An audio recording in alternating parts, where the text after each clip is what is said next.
നമസ്കാരം. തെരഞ്ഞെടുപ്പ് രസത്തിലേക്ക് സ്വാഗതം. കാസർഗോഡ് മണ്ഡലത്തിലാണ് ആദ്യ ലോക്സഭയിൽ പ്രതിപക്ഷ നേതാവായ AKജിയുടെ മണ്ഡലം. ഇടതുപക്ഷത്തിന്റെ ഉറച്ച കോട്ട. കഴിഞ്ഞ 15 ലോക്സഭാ തെരഞ്ഞെടുപ്പുകൾക്കിടയിൽ 3 തവണ മാത്രമാണ് മണ്ഡലം വലത്തോട്ട് ചേർന്നിട്ടുള്ളത്.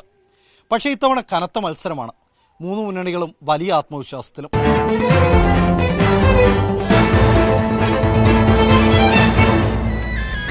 കാസർഗോഡ് മണ്ഡലം പൊന്നായി കാത്തിടും LDF സാരഥിയാം നമ്മുടെ KP സതീഷ് ചന്ദ്രനാം പൊന്നോളി വേറിയിടും ചിഹ്നം മരിവാൾ ചുറ്റിക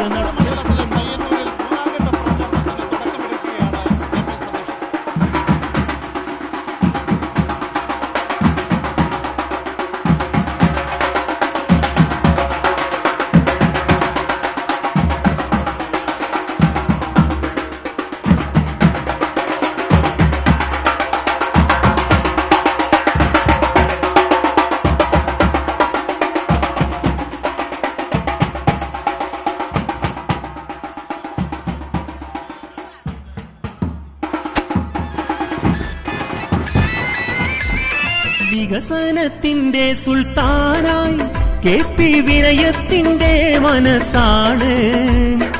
ആരിലും സമ്മതരാം ഏറ്റവും പ്രിയങ്കരനം KP സതീഷ് ചന്ദ്രന് വോട്ടുകൾ. സ്ഥാനാർത്ഥി എന്ന നിലയിൽ 2 വാക്കുകൾ മാത്രം പറയാനാണ് ഞാൻ ആഗ്രഹിക്കുന്നത്. ഈ മണ്ഡലം ചരിത്രപ്രസിദ്ധമായ ഈ മണ്ഡലം മഹാനായ AKജി രാമണ്ണയും ഗോവിന്ദനും ഏറ്റവും ഒടുവിൽ സഖാവ് കരുണാകരനൊക്കെ പ്രതികരിച്ച ഈ മണ്ഡലത്തിൽ തവണ സ്ഥാനാർത്ഥിയായി ഞാൻ നിങ്ങളുടെ മുമ്പിൽ നിൽക്കുമ്പോൾ ഞാൻ ഒരു ഉറപ്പ് നൽകുന്നു. ജനങ്ങൾ വോട്ട് നൽകി പാർലമെന്റ് അംഗത്തിനെ ചുമതല ഏൽപ്പിച്ചാൽ ഒരു സംശയവും വേണ്ട, ഈ നാട്ടിലെ കമ്മ്യൂണിസ്റ്റ് ഇടതുപക്ഷ നിലപക്ഷ പ്രസ്ഥാനത്തിന്റെ നിലപാടുകൾ ഉയർത്തിപ്പിടിച്ചുകൊണ്ട് പാർലമെന്റ് അകത്തും പുറത്തും ജനങ്ങൾക്ക് വേണ്ടി പ്രവർത്തിക്കും, ജനങ്ങളുടെ താല്പര്യത്തിന് വേണ്ടി പ്രവർത്തിക്കുമെന്ന് ഉറപ്പ് നൽകാൻ ഞാൻ ആഗ്രഹിക്കുന്നു. കേന്ദ്ര സർക്കാരിന്റെ വിവിധ വകുപ്പുകൾ ഇടപെട്ടുകൊണ്ട് പാർലമെന്റ് മണ്ഡലത്തിലാകെയും പ്രത്യേകിച്ച് പയ്യന്നൂർ മണ്ഡലത്തിലും കഴിയാവുന്നത്ര വികസന പദ്ധതികൾ കൊണ്ടുവരാൻ ആത്മാർത്ഥമായി ഊർജ്ജസ്വതയോടെ പ്രവർത്തിക്കുമെന്ന് ഞാൻ നിങ്ങൾക്ക് മാറ്റങ്ങൾ തന്നു ഈ കാസർഗോഡും മാറാതെ പതിയേണം ഓരോ വോട്ടും ഇടറാതെ ഇടതിന്റെ സാരഥിയാണ്. എന്താണ് ഇത്തവണത്തെ കാസർഗോഡ് മണ്ഡലത്തിലെ ഒരു വിജയപ്രതീക്ഷ? കാസർഗോഡ് LDF വമ്പിച്ച ഭൂരിപക്ഷത്തോടെ വിജയിക്കും.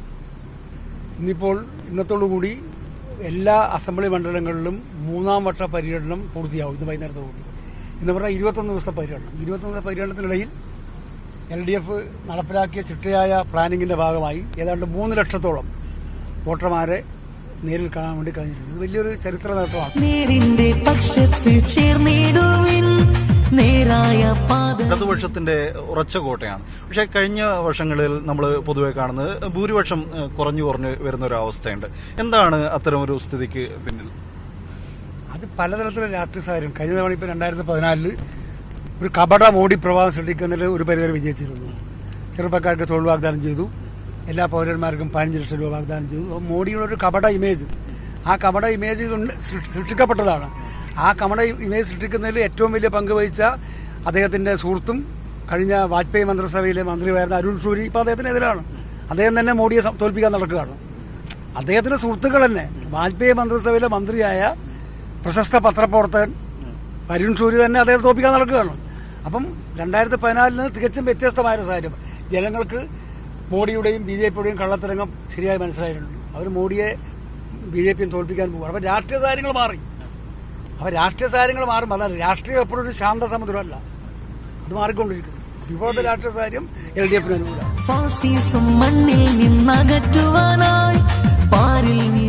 കഴിഞ്ഞ നിയമസഭാ തെരഞ്ഞെടുപ്പിലടക്കം 2 മണ്ഡലങ്ങളിൽ BJP കാര്യമായ മുന്നേറ്റം ഉണ്ടാക്കി. കാസർഗോഡ് മണ്ഡലത്തിൽ മഞ്ചേശ്വരത്തിൽ ഉൾപ്പെടെ BJPയുടെ രാഷ്ട്രീയം മോഡി പ്രഭാവം വിലപ്പോയില്ലെന്ന് മനസ്സിലാക്കിയപ്പോഴാണ് മറ്റ് ചില ആത്മീയ പരിവേഷമൊക്കെയുള്ള ചില അടവുകൾ ഉപയോഗിച്ചിട്ട് ആ വിധത്തിലടക്കം സ്ഥാനാർത്ഥി ഏർപ്പെടുത്തുന്നത് മോഡി പ്രഭാവം പരാജയപ്പെടുത്തപ്പെട്ടതിന്റെ ഉദാഹരണമാണ്. സ്ഥാനാർത്ഥി നിർണയം തന്നെ എൻ്റെ അഭിപ്രായത്തിൽ മോഡിയുടെ പ്രഭാവം തകർന്നിരിക്കുന്നുവെന്ന് BJPക്കാർക്ക് തന്നെ ബോധ്യപ്പെട്ട അടിസ്ഥാനത്തിലാണ് അവർ സ്ഥാനാർത്ഥികളെ ഉൾപ്പെടെ നടത്തിയത്. അതുകൊണ്ട് നിശ്ചയമായും കാസർഗോഡ് മഞ്ചേശ്വരം അസംബ്ലി മണ്ഡലത്തിൽ ഞങ്ങൾ 3ാം സ്ഥാനത്താണ്. പക്ഷേ ഈ തെരഞ്ഞെടുപ്പിൽ LDFന് ഏറ്റവും കൂടുതൽ വോട്ടിംഗ് ശതമാനം കാസർഗോഡ് അസംബ്ലി മണ്ഡലത്തിലും മഞ്ചേശ്വരം അസംബ്ലി മണ്ഡലത്തിലും കിട്ടുന്ന ഒരു തെരഞ്ഞെടുപ്പായിട്ട് ഈ തെരഞ്ഞെടുപ്പ് മാറാൻ പോവുകയാണ്. ശബരിമല വെച്ചുകൊണ്ട് തന്നെയാണ് അപ്പുറത്ത് പ്രചാരണം നടക്കുന്നത്. അല്ല, ശബരിമല പ്രചാരണ വിഷയമായി ഉന്നയിക്കാൻ പാടില്ലെന്ന് കോടതി പറഞ്ഞല്ലോ, അതിനപ്പുറം പറയേണ്ടില്ല. പക്ഷെ ഒന്നുള്ളൂ എന്ന് ഞാൻ പറയാം, BJPയുടെ RSന്റെ ഔദ്യോഗിക അഭിപ്രായം ശബരിമലയിൽ സ്ത്രീ പ്രവേശനം വേണമെന്നാണ്. അതിന് ഏറ്റവും ഉദാഹരണം അത് മാധ്യമങ്ങളൊന്നും ഹൈലൈറ്റ് ചെയ്യുന്നില്ല. അത് ഇന്ന് ജീവിച്ചിരിപ്പുള്ള കേരളത്തിലെ ഏറ്റവും വലിയ നേതാവ് BJPയുടെ മുൻ ദേശീയ ബൗദ്ധിക് പ്രമുഖ് ഹരി, 88 വയസ്സുകാരനായ 6 ഭാഷകൾ അറിയുന്ന മഹാപണ്ഡിതനാണ് അദ്ദേഹം. അദ്ദേഹം എഴുതിയ പുസ്തകമുള്ളൂ. അത് നിങ്ങൾ മാധ്യമങ്ങൾ മറച്ചു വെക്കുകയാണ്. ഞാനിപ്പോൾ പറയുന്നു, നിങ്ങൾ മറച്ചു വെക്കുകയാണ്. അദ്ദേഹം എഴുതിയ പുസ്തകമുണ്ട്, ഏതാ മാറ്റുവൻ ചട്ടങ്ങളെ. അതിൽ 100% ശബരിമല പ്രവേശത്തെ സ്ത്രീ പ്രവേശത്തെ ന്യായീകരിക്കുകയാണ്. അത് തെരഞ്ഞെടുപ്പിന് വേണ്ടി ശ്രീധരൻപിള്ളേനെ പറഞ്ഞല്ലോ, ഗോൾഡൻ ജനസാണല്ലോ അവർ കിട്ടിയത്. ജനസ് പൊളിഞ്ഞു പോയി.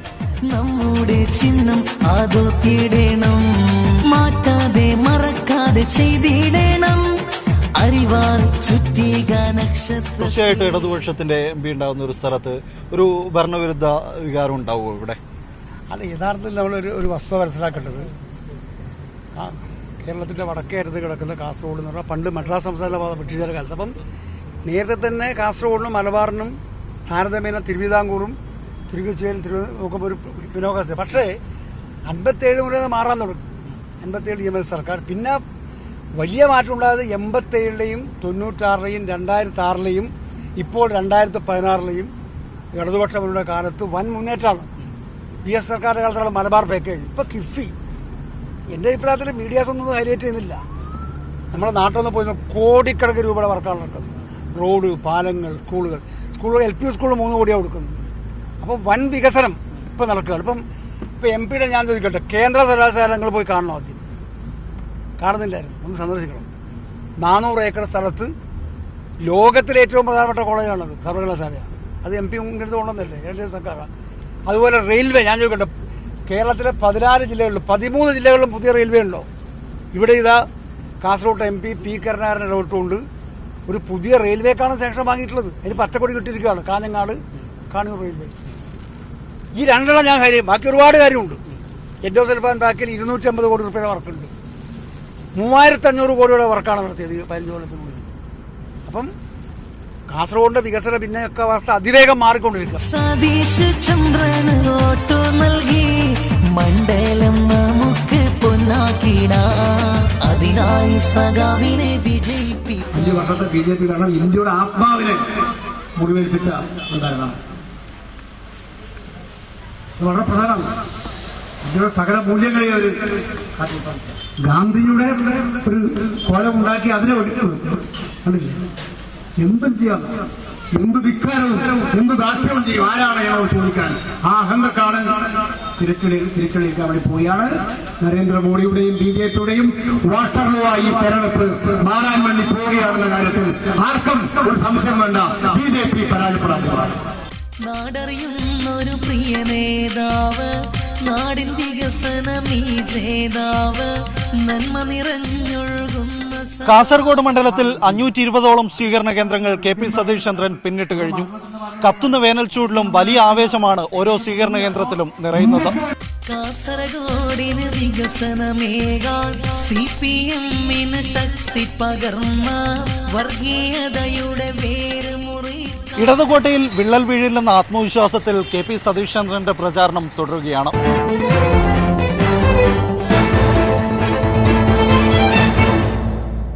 സപ്തഭാഷാ സംഗമ ഭൂമിയായ കാസർഗോഡ് കുറിക്കുകൊള്ളുന്ന വാക്പ്രയോഗങ്ങളുമായാണ് രാജ്മോഹൻ ഉണ്ണിത്താന്റെ പ്രചാരണം. കാസർഗോഡിന് വികസനമേറ്റാൻ വന്നു UDF, കൈരളിയാകെ മാറ്റം തീർക്കാൻ വന്നു UDF.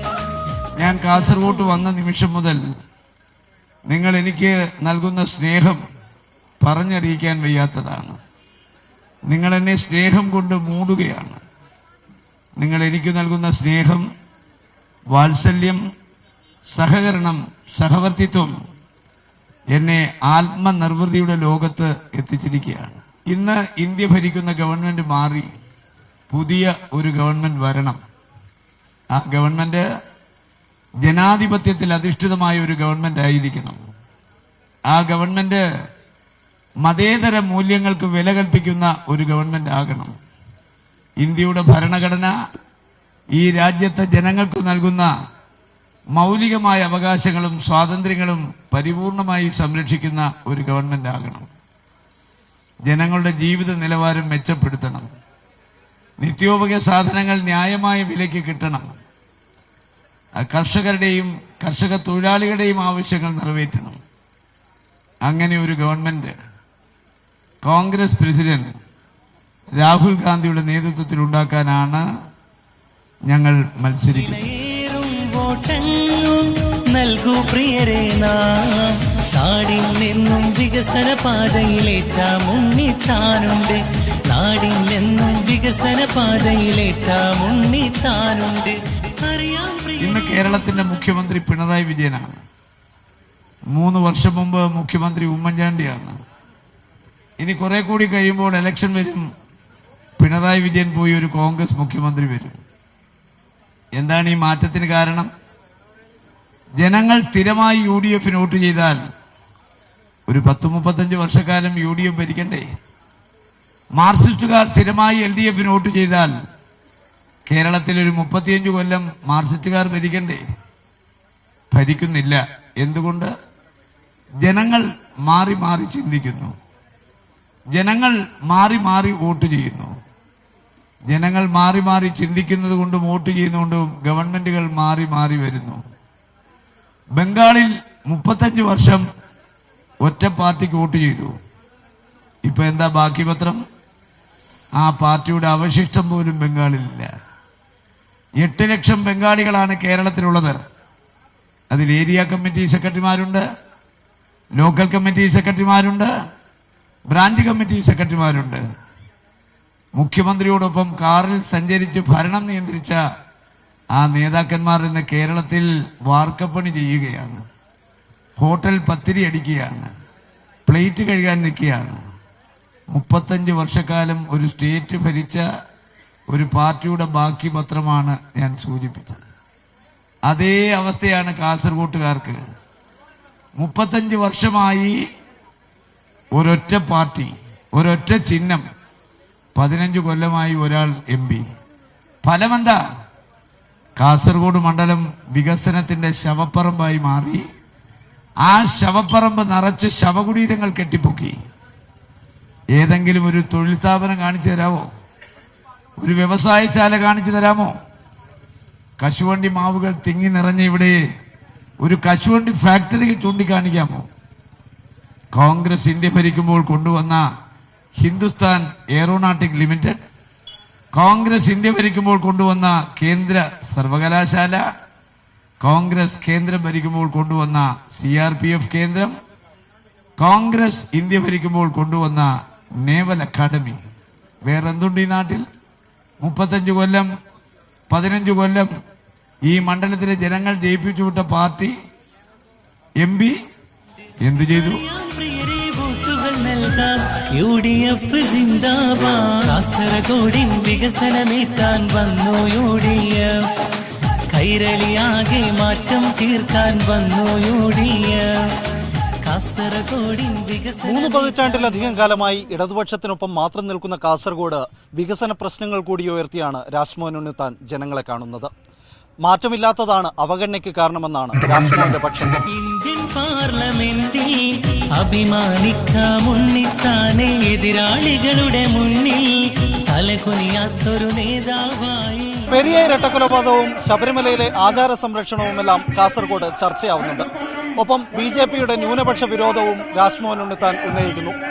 ഉണ്ടിച്ചെന്ന് വിളിച്ച് ലീഗ് പ്രവർത്തകർ ഫുൾ സിംഗിൾ രാജ്മോഹനൊപ്പം കൂടെയുണ്ട്. ഇതുതന്നെയാണ് രാജ്മോഹൻ ഉണ്ണിത്താന്റെ പ്രതീക്ഷയും. വോട്ടങ്ങ് നൽകിയിടേണം ഉണ്ണിത്താന് കൂട്ടുകാരെ. ഉയരും വാനിൽ UDF മുദ്രാവാക്യം സിന്ദാബാദ്. ഉയരും വാനിൽ UDF മുദ്രാവാക്യം സിന്ദാബാദ്.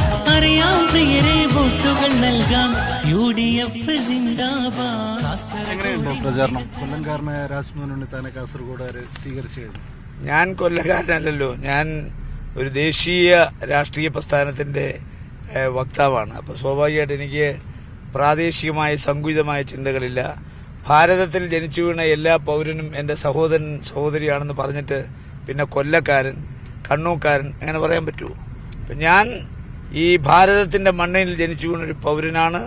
എനിക്ക് ഈ ഭാരതത്തിൻ്റെ എല്ലാ പ്രദേശങ്ങളും ഒരുപോലെയാണ്. അപ്പോൾ കൊല്ലക്കാരൻ എന്നുള്ള ആ പ്രയോഗം തന്നെ അസ്ഥാനത്താണ്, അത് തെറ്റാണ്.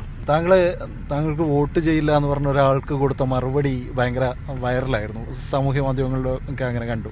എന്തായിരുന്നു? ഞാൻ ഒരു സ്ഥാനാർത്ഥി എന്നുള്ള നിലയ്ക്ക് എനിക്ക് പ്രിവിലേജ് ഉണ്ട്.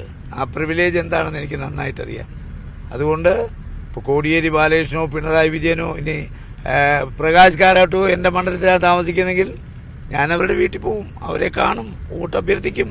അതെൻ്റെ പ്രിവിലേജാണ്, ഒരു സ്ഥാനാർത്ഥിയുടെ പ്രിവിലേജാണ്. അത് ചോദ്യം ചെയ്യാൻ ആർക്കുമില്ല. നെറ്റിയിലെ കുറിമാഞ്ഞതുമായിട്ട് ബന്ധപ്പെട്ടിട്ട് എതിരാളികൾ ഒളിഞ്ഞും തെളിഞ്ഞും ഒക്കെ പല കാര്യങ്ങൾ പ്രചരിപ്പിക്കുന്നുണ്ട്. എന്താണ് അതിനെപ്പറ്റി പറയാൻ? അത് പ്രചരിപ്പിക്കാനുള്ള അവരുടെ സ്വാതന്ത്ര്യത്തിന് ഞാൻ വിട്ടുകൊടുക്കുന്നു. അത് പ്രചരിപ്പിച്ചോട്ട്, അതിനെക്കുറിച്ച് എനിക്ക് മറുപടിയില്ല. കാരണം അതെന്താണെന്നുള്ളത് എനിക്കും അറിയാം, എന്നെ ചികിത്സിക്കുന്ന ഡോക്ടർക്കും അറിയാം.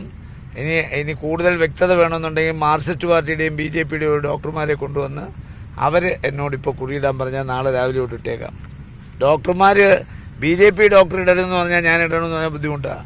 മാർക്സിസ്റ്റ് ഡോക്ടറെ കൊണ്ടുവന്നിട്ട് നാളെ രാവിലെ ഉണ്ണിത്താൻ കുറിയിടണം എന്ന് മാർക്സിസ്റ്റ് പാർട്ടി ഡോക്ടറും ഞാനും അവർ പത്രസമ്മേളനം നടത്തണം, ജനത്തെ മൊത്തം അറിയിക്കണം. മാർക്സിസ്റ്റ് പാർട്ടി ഡോക്ടർ ഉണ്ണിത്താൻ കുറി അപ്പം എല്ലാവർക്കും ഓരോ പ്രൊഫഷനുണ്ട്. മെഡിക്കൽ എത്തിക്സിന് ചേരാത്തൊന്നും ഡോക്ടർ പറയില്ലല്ലോ. ഡോക്ടർ പറയട്ടെ, നമുക്ക് ആലോചിക്കാം. എന്തുവാ സൂര്യതാപം വന്ന് എൻ്റെ നെറ്റിയിൽ തൊലി പൊളിഞ്ഞു പോയിക്കൊണ്ടിരിക്കുക. ഞാൻ ഇന്നോ നാളെയോ പ്രചരണം നിർത്തേണ്ട അവസ്ഥയിലേക്കാണ് പോകുന്നത്. അതൊക്കെ ഞാൻ രാത്രിയിൽ വളരെ കഷ്ടപ്പെട്ട് വേദന സഹിക്കുകയാണ്, തൊലി ഇരിഞ്ഞു പോയിക്കൊണ്ടിരിക്കുക. അതുകൊണ്ട് ദയവായി ഞാൻ പറയുന്നു, ഇതൊക്കെ ബാലിശമായ കാര്യങ്ങളാണ്. ഞാൻ എന്ത് ബനിയനാണ് ഇടുന്നത്, ഞാൻ എന്ത് വസ്ത്രമാണ് ധരിക്കുന്നത്, എൻ്റെ വാച്ച് എന്താണ്, ഇതൊക്കെ രാഷ്ട്രീയമായി കാണണം. ബാലിശവും സങ്കുചിതമായ കാര്യങ്ങൾ പറഞ്ഞ് വോട്ട് പിടിക്കരുത്. തികഞ്ഞ വിജയപ്രതീക്ഷയിൽ തന്നെയാണ് ശ്രീ രാജ്മോഹൻ ഉണ്ണിത്താൻ. ശബരിമലയിലെ സ്ത്രീ പ്രവേശനവും അതേപോലെ ആചാര സംരക്ഷണ വിഷയവുമെല്ലാം ഇത്തവണ NDAക്ക് കരുത്താവുമെന്നാണ് രവീശ തന്ത്രിയുടെ കണക്കുകൂട്ടൽ. അതോടൊപ്പം ഭാഷാ ന്യൂനപക്ഷങ്ങളുടെ പ്രശ്നങ്ങളും ഇവിടെ ചർച്ചയാവുന്നു. നവയുഗ ഭാരത സാരഥി നരേന്ദ്രമോദിക്ക് അഭിവാദ്യം, നരേന്ദ്രമോദിക്ക് അഭിവാദ്യം. നവയുഗ ഭാരത സാരഥി നരേന്ദ്രമോദിക്ക് അഭിവാദ്യം. അഴിമതി മൂടിയ ഭരണത്തിൽ നിന്നാശഭൂവിനു മോചനം. സപ്തഭാഷാ സംഗമം ഭൂമിയായ കാസർഗോഡ് മാറ്റത്തിന് ഒരു വോട്ട് ചോദിച്ചുകൊണ്ടാണ് രവീശ തന്ത്രി കുണ്ടാർ ജനങ്ങളെ കാണുന്നത്. ഒപ്പം കാസർഗോഡിന്റെ വികസന പ്രശ്നങ്ങളും ചർച്ചയാവുന്നു. പൊയ്മുഖമല്ല മതേതരത്വം, നമ്മുടെ നീതി സമത്വം. പൊയ്മുഖമല്ല മതേതരത്വം, നമ്മുടെ നീതി സമത്വം, നമ്മുടെ നീതി സമത്വം. നവയുഗ ഭാരത സാരഥി നരേന്ദ്രമോദിക്ക് അഭിവാദ്യം. ഇപ്രാവശ്യം ഒരവസരം ഞങ്ങൾക്ക് നൽകണം. വികസനത്തിന്റെ മാതൃകയായി കാസർഗോഡിനെ മാറ്റാൻ ഞങ്ങളൊപ്പം നിൽക്കണം. എൻ്റെ തിരഞ്ഞെടുപ്പ് ചിഹ്നമായ താമര അടയാളത്തിൽ ഞങ്ങളുടെ ഓരോരുത്തരുടെയും വിലയേറിയ വോട്ട് രേഖപ്പെടുത്തി വമ്പിച്ച ഭൂരിപക്ഷത്തിൽ വിജയിപ്പിക്കണം എന്ന് മാത്രം വിനീതമായി അഭ്യർത്ഥിച്ചുകൊണ്ട് നിർത്തുന്നു. വന്ദേ മാതരം.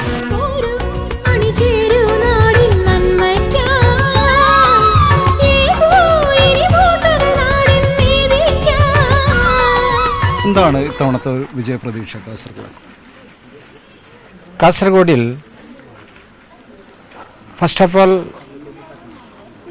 ലോകം കണ്ട ഒരു നല്ല ഭരണാധികാരി നരേന്ദ്രമോദിജി. 2014 മുതൽ ഈ 5 വർഷത്തെ കാലയളവിൽ ഒരു അഴിമതിയും ഇല്ലാതെ ഇവിടെ വേണ്ടത്ര വികസനങ്ങൾ കാഴ്ചവെച്ചത്, അതിൻ്റെ പ്രതിഫലനം കേരളത്തിൽ കൂടിയുണ്ട്. അപ്പം നരേന്ദ്രമോദിജിയുടെ ഭരണ മുന്നേറ്റം അത് ഞങ്ങൾക്ക് ഒരു കാരണമായെങ്കിൽ, ഇവിടുത്തെ വിശ്വാസി സമൂഹത്തിൻ്റെ കൊടുവഞ്ചന ചെയ്ത സംസ്ഥാന സർക്കാർ, ഇലക്ഷൻ കമ്മീഷന് ശബരിമല വിഷയം എവിടെ കൂടി ഉന്നയിക്കരുതെന്ന് പറഞ്ഞിട്ടുണ്ടായാലും കൂടി വിശ്വാസി സമൂഹത്തിൻ്റെ വിശ്വാസ സംരക്ഷണം ഒരു ജനപ്രതിനിധിയുടെ, ഒരു ഭരണാധികാരിയുടെ കർത്തവ്യം. കാസർഗോഡ് UDF സ്ഥാനാർത്ഥി കാസർഗോഡ് ജില്ലയിലെ സുബൈറൈ എന്നുണ്ടായിരുന്നു. ലാസ്റ്റ് മിനിറ്റിൽ സുബൈറൈനെ മാറ്റി കൊല്ലം രാജ്മോഹൻ ഉണ്ണിത്താനെ ഇവിടുത്തെ സ്ഥാനാർത്ഥിയാക്കിയത്. സുബൈറൈ ഭാഷാ ന്യൂനപക്ഷ വിഭാഗത്തിൽ പെടുന്ന ആളായതിനെ കൊണ്ട് അത് കന്നഡ ഭാഷയെ എല്ലാവർക്കും കൂടി വളരെ വേദന ഉണ്ടായതിനെ കൊണ്ട് അതുകൂടി തീർച്ചയായിട്ടും ഞങ്ങൾക്ക് അനുകൂലകരമായിട്ട് വരും. അപ്പോൾ ഈ നിലപാടിൽ ഞങ്ങൾ തീർച്ചയായിട്ടും ജയിക്കും. താമര ചിഹ്നത്തിൽ വോട്ടുകൾ ഓരോന്നും ചെയ്യണേ നാട്ടുകാരെ. ഭാഷാ ന്യൂനപക്ഷങ്ങളെ ഇവിടെയുള്ള ഇടതു വലതു മുന്നണികൾ പരിഗണിക്കുന്നില്ല എന്ന് പറഞ്ഞു. അത്തരം ഒരു വിഷയമുണ്ടോ കാസർഗോഡ്? തീർച്ചയായിട്ടും ഭാഷാ ന്യൂനപക്ഷങ്ങൾക്ക് ഇപ്പോൾ എവിടെ വരെ വന്നു പറഞ്ഞാൽ കാസർഗോഡിൽ 1ാം ക്ലാസ് മുതൽ മലയാളം നിർബന്ധമാക്കി സംസ്ഥാന സർക്കാർ. പക്ഷെ സുപ്രീം കോടതി വിധിയിൽ തന്നെ പറയുന്നത് ഭാഷാ ന്യൂനപക്ഷങ്ങൾക്കുള്ള എല്ലാ അവകാശങ്ങളും കൂടി അത് സംരക്ഷിക്കപ്പെടണം. അപ്പോൾ അതിനു വേണ്ടിയ സംവിധാനം ചെയ്തു കൊടുക്കേണ്ട സംസ്ഥാന സർക്കാർ നിർബന്ധമായി മലയാളം പഠിക്കണമെന്ന് പറഞ്ഞാൽ ഇനി ഇവിടുത്തെ ഈ കന്നഡ ഭാഷ പൂർണ്ണമായിട്ട് കൈവിട്ടു പോകുന്ന സ്ഥിതി വരും. അത് ഭാഷാ ന്യൂനപക്ഷങ്ങളെ കൂടി വേദന കൊണ്ടുവരുന്ന വിഷയം. അതിനു വേണ്ടിയിട്ട് പല സമരങ്ങൾ നടന്നിട്ടുണ്ട്. ആ സമരങ്ങളിലെല്ലാം എപ്പോഴും കൂടി BJP സമരത്തിന് ഒന്നിച്ചു നിന്ന പാർട്ടിയാണ്. അപ്പം ഞങ്ങൾ സപ്തഭാഷാ സംഗമ ഭൂമിയായ കാസർഗോഡിൽ എല്ലാ ഭാഷകളും കൂടി സംരക്ഷിക്കപ്പെടണം, എല്ലാ ഭാഷയുടെ ആൾക്കാരുടെ അവകാശങ്ങൾ സംരക്ഷിക്കപ്പെടണമെന്ന് ഞങ്ങളുടെ വാദം. ഇത്ര ഒരു ഉറച്ച വിശ്വാസം ഉണ്ടോ ജയിക്കും ഇത്തവണ? ഇടതുപക്ഷത്തിൻ്റെ ശക്തമായ കേന്ദ്രങ്ങളല്ലേ ത്രിപുര, വെസ്റ്റ് ബംഗാൾ. അപ്പോൾ ത്രിപുരയിൽ എങ്ങനെ ഒരു അട്ടിമറി സംഭവിച്ചത്, വെസ്റ്റ് ബംഗാളിൽ എങ്ങനെ ഇപ്പോൾ മാറ്റങ്ങൾ വന്നത്, അതുപോലെ കേരളത്തിലും ഇന്ന് ആര് എന്ത് പറയട്ടെ, എത്രയോ കുപ്രചരണങ്ങൾ നടത്തട്ടെ, പക്ഷേ ഒരു എതിർകക്ഷിയുടെ ആളും കൂടി പറയുന്നത് ഒരു സ്റ്റേബിൾ ഗവൺമെൻറ് കൊടുക്കാൻ കൈവുള്ള പാർട്ടിയത് അത് NDA മാത്രം. ജോലി ഇതൊക്കെ പറയുമ്പോൾ ഒരു തന്ത്രിയാണ്. രാഷ്ട്രീയത്തിലേക്കുള്ളൊരു വരവ് ഇത്തരത്തിൽ ഒരു പാർലമെന്റ് ഇലക്ഷനിൽ മത്സരിക്കുന്നതിനെ കുറിച്ച് ഈ മണ്ണിൻ്റെ നന്മയ്ക്ക് വേണ്ടിയിട്ട് രാഷ്ട്രീയത്തിൽ ഇറങ്ങുന്നതിൽ തെറ്റില്ല. എനിക്കിപ്പോൾ ഈ എൻ്റെ താന്ത്രിക കർമ്മത്തിലാവട്ടെ രാഷ്ട്രീയത്തിലാവട്ടെ ഇതുവരേക്ക് വളരെ ശക്തമായിട്ട് മുമ്പോട്ട് പോകാൻ ഇപ്പോഴും കൂടി നല്ല തൃപ്തിയോടെ ആ കർമ്മങ്ങൾ ചെയ്യാനും കൂടി അവസരങ്ങൾ ലഭിക്കുന്നു. ദൂരെ ശരണം വിളി കേട്ടേ. കയ്യൂരും കരിവള്ളൂരും തൃക്കരിപ്പൂരും ചേർന്ന ഇടതുപക്ഷത്തിന്റെ ഉരുക്കുകോട്ട. ശബരിമലയും പെരിയ ഇരട്ടക്കൊലപാതകവും വികസന പ്രശ്നങ്ങളും ചേർന്ന് കുഴഞ്ഞു മറിഞ്ഞ രാഷ്ട്രീയ അന്തരീക്ഷം. കാസർഗോഡ് മണ്ഡലം ഇത്തവണ ആർക്കൊപ്പം നിൽക്കുമെന്ന് കാത്തിരുന്നു തന്നെ കാണണം.